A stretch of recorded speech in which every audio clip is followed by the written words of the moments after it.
자, 오늘 사사기 12장에는 입다와 에브라임 지파 사이에서 있었던 다툼에 대해서 기록하고 있습니다. 입다가 하나님의 도우심 가운데 암몬 자손을 물리치고 이스라엘 자손을 대적들의 손에서 건져내었습니다. 그런데 이렇게 힘든 전쟁이 끝나고 나서 외적과 싸우는 것이 아니라 이스라엘 지파 안에서 이스라엘 사람들끼리 싸우는 일이 일어납니다. 자, 무엇이 문제가 됐느냐 하면 자존심 세고 도도하고 또 교만하기로 유명한 에브라임 지파 사람들이 싸움을 걸어왔습니다. 그래서 입다에게 불만을 제기하는데 뭐가 그렇게 서운하고 불만스러우냐면은 내가 암몬 자손과 싸우러 갈 때에 왜 우리를 불러서 함께 가지 아니하였느냐는 겁니다. 뭐 시비거리가 없다 보니까 이런 것들도 이제 시비거리가 핑계거리가 됩니다. 에브라임 지파는 우리가 알고 있는 바와 같이 모세의 뒤를 이은 그 지도자 여호수아를 배출한 크고 강한 지파입니다. 상당한 또 자존심을 가지고 있습니다. 그래서 자기들은 이스라엘 지파의 머리라고 착각하고 있었던 겁니다. 그래서 자기들 자존심 때문에 전쟁에 나가려면 에브라임 지파에 찾아와서 이제 좀 굽신대면서 군사를 빌려주십시오 하고 도움을 요청해가지고 자기들 도움을 받아가지고 전쟁에서 승리를 해야 되는데 하나님의 도우심으로 길르앗 사람들이 암몬 자손을 이겨버렸다는 겁니다. 그러니까 에브라임 지파의 체면이 손상되었다는 이야기입니다. 이거하고 비슷한 이야기를 우리가 사사기 8장에서 읽은 적이 있습니다. 기드온이 미디안 사람들을 칠 때에도 똑같은 문제가 일어났습니다. 미디안 사람들의 압제를 받을 때는 아무 말 안 하고 있다가 기드온이 300명의 용사를 이끌고 가서 미디안을 격파하고 그리고 패잔병들을 추격하기 위해서 에브라임 산지에서 나팔을 불어서 사람들을 데려왔더니 그들이 자기들이 전쟁에 나가서 앞서 공을 세우지 못하게 했다면서 기드온과 싸우려고 합니다. 다행히 기드온은 마음이 온유하고 겸손하기 때문에 자기를 낮춥니다. 내가 한 거는 아무것도 아니다. 나는 그냥 적을 초반에 선봉에 있어서 공격을 해서 적진을 흩뜨려 놓았고 그들의 우두머리를 지도자를 잡은 것은 에브라임 사람이 아니냐. 이 아무리 미디안 족속들을 많이 쳤다고 할지라도 너희들이 한 그 공로는 우두머리를 잡은 너희 공로는 내가 쌓은 공로보다 더 높고 크다. 칭찬을 해주니까 그제서야 만족하면서 돌아갔습니다. 그런데 입다는 아시다시피 이 기드온처럼 좀 만만한 사람이 아닙니다. 그래서 입다는 옳고 그런 것을 분명히 따집니다. 사실 이 전쟁은 길르앗 지파만의 문제가 아니었습니다. 길르앗 사람 대 암몬 자손 이런 대결 구도가 아니고 이스라엘 사람들과 암몬 자손이 싸워야 됩니다. 왜 그러냐면 우리가 앞서 읽었던 사사기 10장 9절에 보니까 원래 암몬 자손은 요르단강 동쪽에 있는 그 민족입니다. 그래서 이 길르앗 지방을 쳤는데 길르앗만 지배하고 다스린 게 아니라 요르단강을 건너와서 베냐민 지파와 에브라임 지파까지도 쳤습니다. 그러니까 이 암몬 자손하고 싸우려면 베냐민도 출전하고 에브라임 지파도 출전해야 마땅합니다. 이게 남의 전쟁이 아닙니다. 자기들 전쟁인데 싸우려고 할 때는 어디로 갔는지 모습도 안 보이더니 뒤늦게 불만을 제기하는 겁니다. 그래서 입다가 사실을 짚어가면서 이야기하죠. 우리가 암몬 자손과 싸울 때 내가 너희를 불러도 너희가 도와주지 않았다. 그들은 도와주러 오지 않았습니다. 왜냐하면 지금 전쟁은 요르단강 동편에서 벌어지고 있습니다. 그래서 길르앗과 싸우느라고 이제 암몬 자손이 요르단강은 넘어오지 못하는 겁니다. 길르앗 사람들이 방패막이가 되어주는 겁니다. 방파제가 되어주는 겁니다. 그러니까 에브라임은 그냥 팔짱 끼고 가만히 있는 겁니다. 그런데 뜻밖에도 이 암몬 자손을 입다가 물리쳤습니다. 자기들이 전쟁 지도자가 되어서 나가야 하는데 길르앗 사람들이 하나님을 의지하고 자기들 힘으로 이기니까 자존심이 상했다는 거죠. 그래서 에브라임 지파가 도와주지 않을 때 우리는 생명을 걸고 싸웠다. 그런데 하나님께서 도우셔서 주께서 암몬 자손을 우리 손에 넘겨주셨다. 그런데 너희가 어찌 이제 와서 우리와 싸우려고 하는가? 입다가 좀 이 전쟁 지도자고 용사하고 그러지만 사리 분별력은 있는 사람입니다. 덮어놓고 무작정 싸우는 사람이 아니에요. 암몬 자손의 왕에게도 먼저 사신을 보내가지고 자세히 설명을 하고 협상을 했습니다.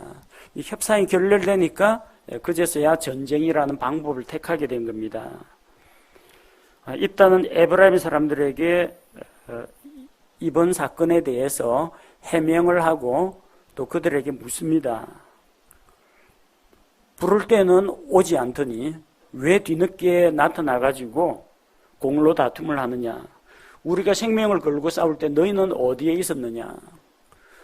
주께서 우리에게 승리를 주셨는데 그럼 하나님께 감사드리고 하나님께 영광 돌려야지 왜 우리를 붙잡고 이 시비를 거느냐는 겁니다. 너희가 어찌 우리와 싸우려고 하는가? 자, 그런데 이 에브라임 지파가 순순히 물러서질 않습니다. 에브라임 지파는 길르앗 사람들과 싸웁니다. 4절에 보니까 입다가 길르앗 모든 사람들을 함께 모아서 에브라임과 싸웠다고 기록되어 있습니다. 에브라임이 정벌하러 간 게 아닙니다. 에브라임 지파가 요르단강 건너와서 길르앗을 공격한 겁니다. 3절에 보니까 어찌하여 이날 내게로 올라와서 나와 싸우고자 하느냐. 우리가 너희를 치러 간 게 아니고 너희가 요르단강을 넘어서 우리에게로 올라와서 이렇게 싸우려고 하는데 우리가 뭔 잘못을 했느냐는 겁니다. 사실 이 두 지파는 다른 지파는 혹시 뭐 싸운다 할지라도 이 지파는 싸우면 안 돼요. 왜냐하면 그들의 조상이 똑같습니다. 길르앗은 므낫세의 손자입니다. 그러니까 길르앗이라는 것은 요 지방 이름인데 이스라엘 지파 가운데는 므낫세 지파 소속입니다. 므낫세 지파 소속이고 또 기드온 역시 므낫세 지파 소속이었죠. 그러니까 형제끼리 지금 경쟁하는 겁니다. 에브라임과 므낫세, 그 아버지가 누구예요? 요셉입니다. 요셉의 큰아들 므낫세, 작은 아들 에브라임. 그런데 야곱이 축복을 내릴 때는 차남인 에브라임을 므낫세보다 더 크게 축복을 했습니다. 그래서 그걸 믿고 에브라임이 기고만장한 겁니다. 우리는 야곱으로부터 더 큰 축복을 받았다. 자기가 이제 장자권을 행사하는 겁니다. 요셉의 후손들인 에브라임 지파, 그리고 똑같은 요셉의 후손인 므낫세 지파의 길르앗 사람들은 사실은 싸우면 안 됩니다. 한 가족입니다. 그런데 에브라임 사람들이 이런 걸 무시하고 길르앗 사람들을 비웃었습니다. 너희 길르앗 사람들은 에브라임에서 도망한 자들로서 에브라임과 므낫세 가운데 있다. 이렇게 욕을 했습니다. 너희 길르앗은 원래 에브라임 지파 중에서 도망자들이다. 왜 도망하겠어요? 죄짓고 쫓겨나거나 문제 일으키고 달아난 자들이라는 겁니다. 그리고 너희들이 가서 원래 출신은 에브라임 출신인데 므낫세 지파가 상속 유산으로 얻은 요르단강 동쪽으로 건너가서 거기서 므낫세 지파하고 이렇게 뒤섞여 가지고 너희는 그 근본 없는 뿌리도 없는 그런 천한 족속이라고 욕을 한 겁니다. 물론 이건 사실이 아닙니다. 잘못된 정보입니다. 원래 요르단강 동쪽에서 가축을 많이 거느리고 있던 르우벤 지파, 갓 지파, 그리고 므낫세 지파의 절반은 요르단강 동쪽 이 넓은 풀밭에서 이 초장에서 자기들의 상속 유산을 얻기를 원했습니다. 그래서 모세가 하나님께 아뢰고 또 하나님께서 그걸 허락하셨습니다. 가나안 정복 전쟁에서는 요르단강 동쪽에서 먼저 상속 유산을 얻은 르우벤, 갓, 므낫세 반지파가 자기 형제들보다 앞서 나가서 싸웠습니다. 그리고 가나안 정복을 마친 다음에 요르단강 동쪽으로 돌아온 겁니다. 그 가운데 길르앗의 유래는 그 므낫세 지파에서 그 할아버지 므낫세의 손자가 길르앗입니다. 그 길르앗이 요르단강 동쪽에 있는 므낫세 절반 지파 그쪽을 이끌었습니다. 그 길르앗 사람들이라고 불립니다. 자, 그런데 그들을 같은 이스라엘의 한 지파로 동등한 가족으로 대우해 주지 않고 이렇게 비웃고 출신도 미천한 사람들이라고 욕을 하니까 길르앗 사람들이 이제 싸웁니다. 5절과 6절에 보니까 길르앗 사람들이 에브라임 지파와 겨루어서 이깁니다. 길르앗 사람들은 그 에브라임 사람들이 요르단강을 건너서 자기들의 땅으로 돌아가지 못하도록 하려고 요르단강의 통로를 점령했습니다. 요르단의 통로라는 것은 강을 건널 수 있는 나루터를 이야기합니다. 요르단강 아무 데서나 배 타고 건너는 거 아닙니다. 요르단강이 우리가 알기에는 이게 남북으로 쭉 이렇게 뻗어 있는 것처럼 보이지만요, 이게 굽이 어떤 때는 동쪽으로 흘렀다 서쪽으로 흘렀다 또 북쪽으로 흘렀다 다시 남쪽으로 내려오고 그럽니다. 급류가 상당히 많습니다. 그리고 깊은 곳이 있고 얕은 곳이 있습니다. 물살이 빨라서 배를 댈 수 없는 곳이 있고 또 비교적 잔잔해서 배를 대기 좋은 나루터가 있습니다. 강이라고 해서 아무데나 막 건너는 거 아닙니다. 그래서 요르단의 통로 그 나루터를 장악을 하고 돌아갈 길을 차단해 버렸습니다. 그리고 이제 에브라임 지파 사람으로 보이는 사람이 강을 건너서 요르단강 동쪽에서 서쪽 팔레스틴 땅으로 들어가려고 하면은 너 어디 출신이냐 물어봅니다. 너 에브라임 사람이지? 물어가지고 자기는 아니다 그렇게 이야기하면은 발음을 통해 가지고 에브라임 지파인지 아닌지 이제 가려내는 겁니다. 그럼 발음을 쉬볼렛 해보라고 합니다. 쉬볼렛. 발음은 못해 시볼렛 이러면은 잡아다가 죽이는 겁니다. 이게 같은 이스라엘 민족이긴 하지만 벌써 뭐라고 했어요? 우리 그 입다가 전쟁을 할 때 하나님께서 이 땅을 우리에게 주신 지 300년이 넘었다고 했죠. 300년 넘게 강을 사이에 두고 이렇게 떨어져 있으면요, 이 전라도 방언, 경상도 방언만큼이나 방언이나 발음에 차이가 생깁니다. 제주도처럼 완전히 바다 건너편에 고립된 지역에 있으면은 그쪽 방언은 내륙 사람들이 알아듣지를 못합니다. 뭐 그들 사이에 아예 교류가 없었던 건 아니겠지만 근 300년 동안 이게 그 지역의 각자 한쪽은 요르단강 서쪽 에브라임 산지에, 하나는 요르단강 동쪽 길르앗 이쪽에 자리 잡고 있다 보면은 발음이 달라지기 마련입니다. 그래서 발음을 제대로 못하면 이거는 우리 길르앗 사람 아니구나, 에브라임 사람이구나 해서 잡아 죽입니다. 쉬볼렛이라는 말은 시내, 여우를 이야기합니다. 지금 나루터를 잡고 있죠. 여우를 잡고 있는 이 시내를 뭐라고 하는데 발음을 똑바로 못하면 그렇게 죽었다는 겁니다. 이거는 우리 경상도 지역도 예외는 아닙니다. 서울에 올라가서 상당히 이 문제로 놀림을 받았던 적도 많았는데, 그쪽에서 경상도 사람 올라오면 꼭 이렇게 물어봅니다. 쌀밥 해보라고 합니다. 쌀밥이라고 못하고 살밥이라고 이야기하면은, 살밥이라는 거 아마 고기덮밥이 모양입니다. 살밥하고 쌀밥하고, 경상도 쪽에서는 쌍시옷 발음이 잘 안 됩니다.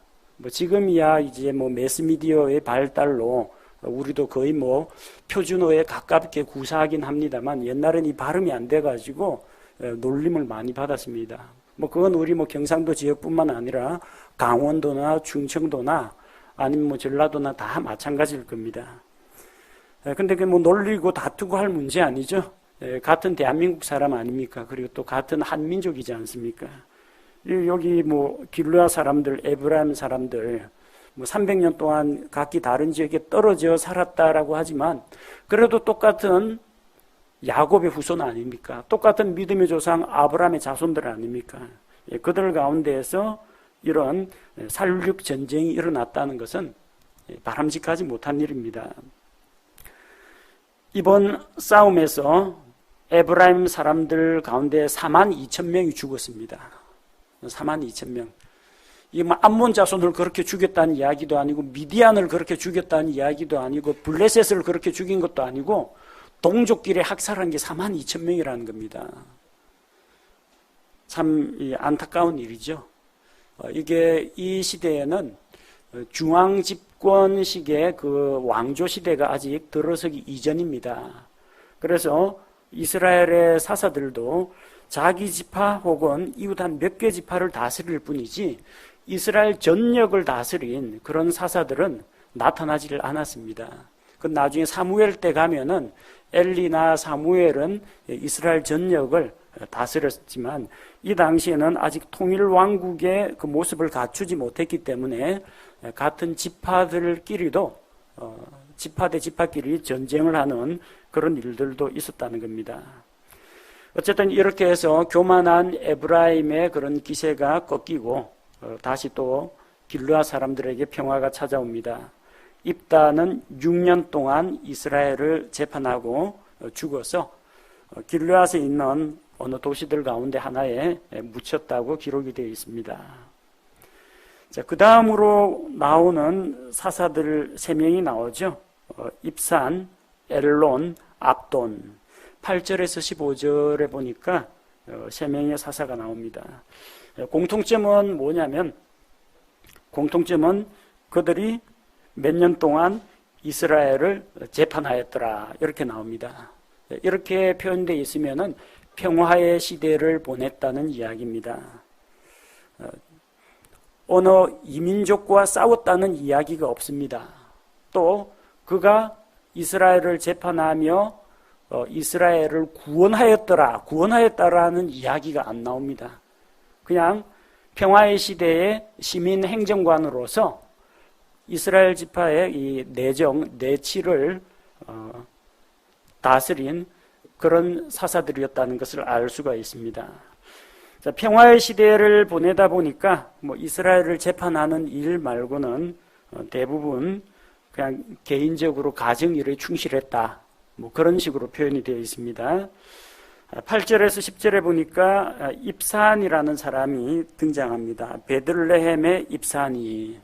자, 베들레헴은 어느 지파에 있습니까? 유대 땅 베들레헴이죠. 그러니까 유다 지파 소속입니다. 베들레헴 입산이 이스라엘을 재판하였습니다. 9절에 보니까 입산에게는 아들이 30명, 딸이 30명 있었다고 합니다. 자그마치 자녀가 60명입니다. 한 사람이 다 낳았다고 보기에는 어렵죠. 한 사람이 60명을 낳으려면은 2년 터울로 낳아도 120년 걸립니다. 할머니 거의 죽을 때까지 낳아도 그렇게는 못 낳습니다.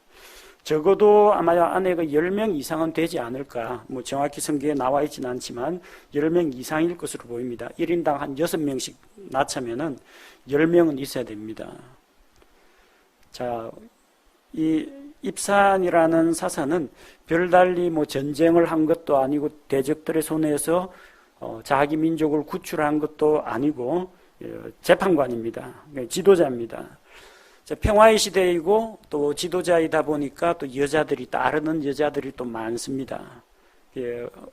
따르는 여자들이 많더라도 하나님께서 정하신 것은 그냥 한 남자와 한 여자가 만나서 가정을 이루는 것인데 오는 여자 마다하지 않고 가는 여자 잡지 않는다는 식으로 그냥 자기 원하면 원하는 대로 받아들이다 보니까 아내도 많아지고 그 아내들이 낳은 자녀들도 자그마치 60명이나 되었습니다. 이 사람이 좀 호방하고 아주 정력적이고 그런 식으로 볼 수도 있는데 문제는 말이 60명이지 한 집에 못 삽니다. 집을 지어도 이거 몇 채를 지어야 됩니까? 인생의 대부분을 아내 돌보고 아들, 딸 뒷바라지 하는데 대부분의 시간을 소모했다는 이야기입니다. 하나님의 사사로서 이스라엘의 지도자로서 일단 가정생활에서 본이 되지를 못합니다. 일부 다처제.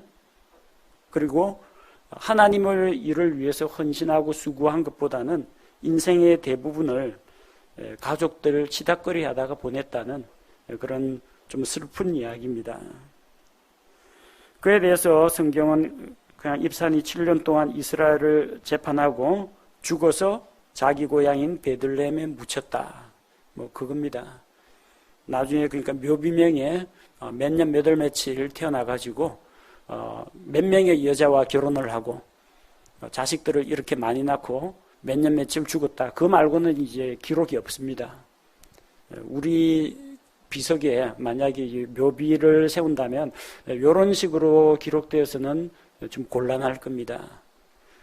일평생 하나님의 말씀을 사랑하고 주변 이웃에게 복음을 전하다가 많은 전도의 열매를 거두고 부활의 소망 가운데 여기에 묻히다. 뭐 적어도 이런 정도는 기록되어야 하지 않겠습니까? 열심히 태어나서 아들 낳고 딸 낳고 잘 살다 죽었다. 이런 식으로 평가되기에는 우리 인생이 좀 그렇게 하기에는 우리 인생이 너무 아깝다라는 생각이 듭니다.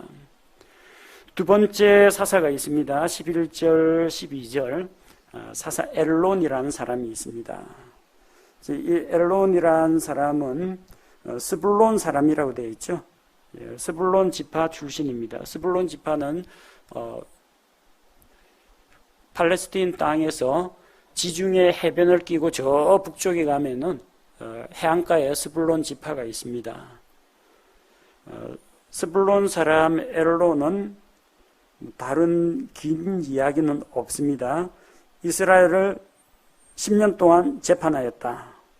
그리고 스불론 사람 엘론이 죽어서 스불론 지방 아이알론에 묻혔다라고 기록되어 있습니다. 뭐 가족 이야기는 언급이 없습니다. 그냥 이스라엘을 재판하고 이스라엘을 다스린 거, 그게 그 사람에게 남아있는 기록입니다.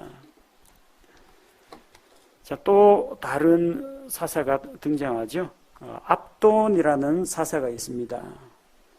엘론 이후에 비라돈 사람 힐렐의 아들 압돈이 이스라엘을 재판하니라. 이 압돈이라는 사람은 에브라임 땅 비라돈에 묻혔다라는 것으로 봐서 에브라임 지파로 추정이 됩니다. 압돈에 대해서 뭐라고 소개하고 있습니까? 아들이 40명이요 손자가 30명이라고 합니다. 기록된 것만 이렇습니다. 설마 부인이 전부 다 아들만 낳지는 않았을 테고 딸도 낳았겠죠. 뭐 반반이라고 치면은 아들, 딸 태어날 확률이 50%, 50%라고 보면 아들 40명이면 딸 40명도 어딘가 있을 겁니다. 그럼 80명이에요. 80명이면 또 부인이 몇 명일지 한번 상상해 보시기 바랍니다. 아내를 많이 두었을 겁니다. 그리고 또 손자까지 기록되어 있습니다. 손자가 30명이라고 했는데 그러면 손녀도 있을 거 아닙니까? 그것도 거의 뭐 비슷한 숫자로 손녀도 있다고 봐야 되겠죠. 그러면은 80명, 60명, 140명 엄청난 대가족을 거느렸습니다. 그리고 아들들과 손자들이 어린 낙이 70마리를 타고 다녔다고 합니다. 지난 시간에 말씀드린 것처럼 이 당시에는 나귀가 중요한 재산입니다. 물건을 나르기도 하고 개인이 자가용처럼 이제 이동할 때 타고 다니는 그런 짐승이기 때문에 나귀가 아주 가치 있는 짐승입니다. 이 아들, 손자에게 전부 나귀 70마리씩 사주려고 하면 이것도 만만한 작업이 아닙니다. 여러분 자녀 40명 낳아가지고 40명에게 전부 다 자가용 한 대씩 뽑아주려고 해보십시오. 그 돈이 얼마나 드는지. 그러니까 한 일이 뭡니까? 힘들게 그 아내 얻어가지고 수많은 자녀들 뒷바라지 하다가 인생 다 지나갔다는 이야기입니다. 그리고 어린 낙이 70마리를 탔더라라고 했는데 우리 앞쪽에서 사사기에서 보니까 나귀를 탄 자들, 흰 나귀를 탄 자들, 백성을 다스리는 자들이라는 그런 그런 표현이 나옵니다. 그래서 아마도 70명이 나귀를 타고 다니면서 그가 관할하던 이스라엘 지파의 영토들 이곳을 다니면서 순회하면서 어떤 일개 지역 작은 도시들을 아마 나누어 맡았을 것으로 추정이 됩니다. 그리고 압도는 죽어서 에브라임 땅 아말렉 족속의 산에 있는 비라돈에 묻혔다. 자기 고향에 묻혔다라고 기록되어 있습니다. 평화의 시기에는 전쟁이 없습니다. 그래서 안식을 누리긴 하지만 한편으로는 사람이 게을러지고 나태해지기도 쉽습니다. 대적에게 압제를 당할 때는 이렇게 아들, 딸 수십 명씩 낳고 이렇게 팔자 좋게 지내지는 못합니다. 그때는 울부짖으면서 하나님 앞에 눈물로 구하던 그런 사람들이 평화의 시대가 되니까 전부 자기 개인 생활에 바쁩니다. 자기 가족들, 자기 자식들 돌보기에 바쁘고 그러다가 그냥 사사 생활은 어떻게 하다 보니까 그냥 다 끝나버렸습니다. 오늘을 살아가는 우리에게 이 앞서 살았던 이런 인물들이 좋은 본을 보이기도 하고 우리에게 반면 교사로 저렇게 되지 말아야 되겠다. 부정적인 본을 나타내 보이기도 합니다. 우리가 사사기 12장에서 이제 에브라임 지파가 입다와 길르앗 사람들에게 문제를 제기하고 시비를 거는 것을 보았습니다. 전쟁터에 자기는 나가서 싸우지 않으면서 다른 사람들이 생명을 걸고 싸워서 이룬 그 평화, 그 공과 명예를 가로채려고 하는 사람들이 있다는 겁니다. 우리 주변에도 있을 수가 있습니다. 이게 사사들의 시대에만 있었던 일이 아니라 오늘날 대한민국 가운데도 그런 일들이 일어날 수가 있습니다. 자기는 일을 하지 않으면서 그냥 다른 사람이 해놓은 일에 대해서 불평하고 불만을 터뜨리는 사람, 비판은 잘하는데 자기한테 그 일을 맡겨보면 자기는 제대로 해내지 못하는 그런 사람들이 있습니다. 그리고 또 무슨 일이든지 자기를 거쳐야만 된다고 생각하는 사람들이 있어요. 마치 자기가 온 세상의 주인이고 세상이 자기를 중심으로 돌아간다라고 믿는 사람들이 있습니다. 그런 사람들은 중요한 일이 있을 때 자기한테 자문을 안 구했다든지 자기를 불러서 함께 하지 않았다라든지 그러면은 아주 서운해합니다. 왜 나만 빼놓고 그랬느냐? 왜 나를 부르지 않았느냐? 부를 때는 안 오면서 나중에 결과가 좋으면 자기가 거기에 참여하지 못한 것에 대해서 불만을 터뜨리는 사람들이 있습니다. 에브라임 지파와 같이 교만하고 이렇게 스스로 높아진 자들이 그렇습니다. 그러나 그런 교만한 자들의 최후는 성경에 기록된 바와 같습니다. 그들은 승리하는 삶을 살지 못합니다. 늘 불평불만만 제기하다가 결국은 이렇게 패배하는 그런 쓴맛을 보게 된다는 것입니다. 우리는 사사기 12장에 기록되어 있는 3명의 사사들을 살펴보았습니다. 하나님 앞에서 우리 인생이 어떻게 기록되기를 원합니까?